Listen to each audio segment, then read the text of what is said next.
Hello दोस्तों, Warner theory के part 2 में आपका स्वागत है। आज हम देखेंगे कि वार्नर थ्योरी को अप्लाई करके आप कोऑर्डिनेशन कंपाउंड्स के स्ट्रक्चर कैसे बना सकते हो। तो लेट्स स्टार्ट। तो अभी तक मैंने किसी भी कोऑर्डिनेशन कंपाउंड में आपको सेंट्रल मेटल एटम और लीगेंड को पहचानना सिखा दिया था। आइए उसको मैं एक और बार बता देता हूं। जो स्क्वायर ब्रैकेट के अंदर हो और नॉर्मल वाले ब्रैकेट के बाहर मौजूद हो उसको अपन सेंट्रल मेटल एटम कहते हैं।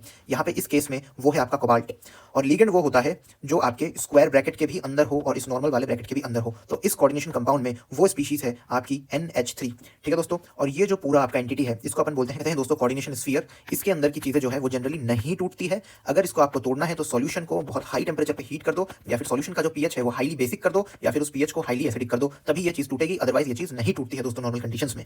तो देखो इसका स्ट्रक्चर अपन कैसे बनाएंगे यूजिंग वार्नर थ्योरी। तो सबसे पहले आपको निकालना क्या है, प्राइमरी वैलेंसी। प्राइमरी वैलेंसी निकाल लो। वो क्या होता है, सेंट्रल मेटल एटम के ऊपर का चार्ज।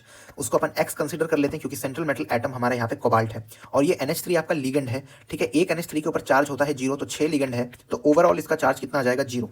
ठीक है, और यहाँ पे देखो 3 क्लोरीन मौजूद है।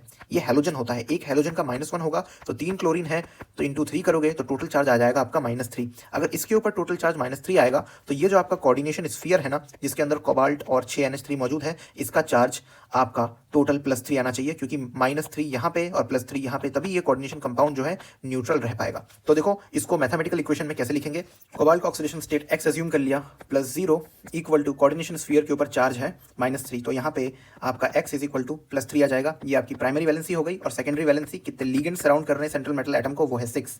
तो क्योंकि 6 सराउंड कर रहे हैं तो ये जो स्ट्रक्चर है आपका ऑक्टाहेड्रल बनने वाला है। तो यहाँ पे NH3, यहाँ पे NH3 NH3, और प्राइमरी वैलेंसी को आप डॉटेड लाइन से रिप्रेजेंट करोगे। और प्राइमरी वैलेंसी को आपका कौन सेटिस्फाई करेगा, जो आपके कोऑर्डिनेशन स्फीयर के बाहर वाली चीज है Cl3, वो सेटिस्फाई करेगा, बिकॉज ये 3 क्लोरीन जो है आपके आयनाइज हो जाएंगे। तो आप इसको ऐसे लिख दोगे दोस्तों। ठीक है, तो ये आपका स्ट्रक्चर हो गया अकॉर्डिंग टू वार्नर थ्योरी। ठीक है, तो अब इसके ऊपर अप्लाई करते हैं Warner theory. Central metal atom के चार्ज को x माना, +0 × 5, एक क्लोरीन का -1 इक्वल टू कोऑर्डिनेशन स्फीयर के ऊपर आपका चार्ज है +2, क्योंकि यहाँ पे -2 है और यहाँ पे +2 आ जाएगा, तो x इज इक्वल टू आपका +3 आने वाला है।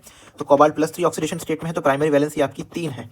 ठीक है, और सेकेंडरी वैलेंसी यहाँ पे आपकी 6 होने वाली है, क्योंकि 2 डिफरेंट काइंड ऑफ लिगेंड है, एक क्लोरीन है और 5 आपके हैं NH3, तो यहाँ पे 5 + 1 हो जाएगा आपका 6। तो क्योंकि कोऑर्डिनेशन नंबर 6 है तो ऑक्टाहेड्रल कॉम्प्लेक्स हो जाएगा, बिकॉज सेकेंडरी वैलेंसी आपके ज्योमेट्री को भी रिप्रेजेंट करेगा। तो यहाँ पे CO कुछ इस तरीके से आप इसको लिखोगे कि 5 आपके पास है NH3 इस तरीके से, और एक आपका आएगा क्लोरीन।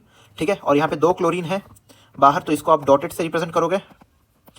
ठीक है ना, और यहाँ पे देखो प्राइमरी वैलेंसी 3 है, और ये जो क्लोरीन है आपका यहाँ पे, ये आपके प्राइमरी वैलेंसी को भी सेटिस्फाई करेगा। तो यहाँ पे इसको डॉटेड से भी अपन रिप्रेजेंट करते हैं और इसको सॉलिड से भी रिप्रेजेंट करते हैं। सॉलिड से इसलिए रिप्रेजेंट करते हैं बिकॉज ये कोऑर्डिनेशन स्फीयर के अंदर है, और डॉटेड से इसलिए रिप्रेजेंट करा गया क्योंकि ये प्राइमरी वैलेंसी में भी काउंट हो रहा है। तो इस तरीके से आप वार्नर थ्योरी का इस्तेमाल करके कोऑर्डिनेशन कंपाउंड के स्ट्रक्चर्स बना लोगे।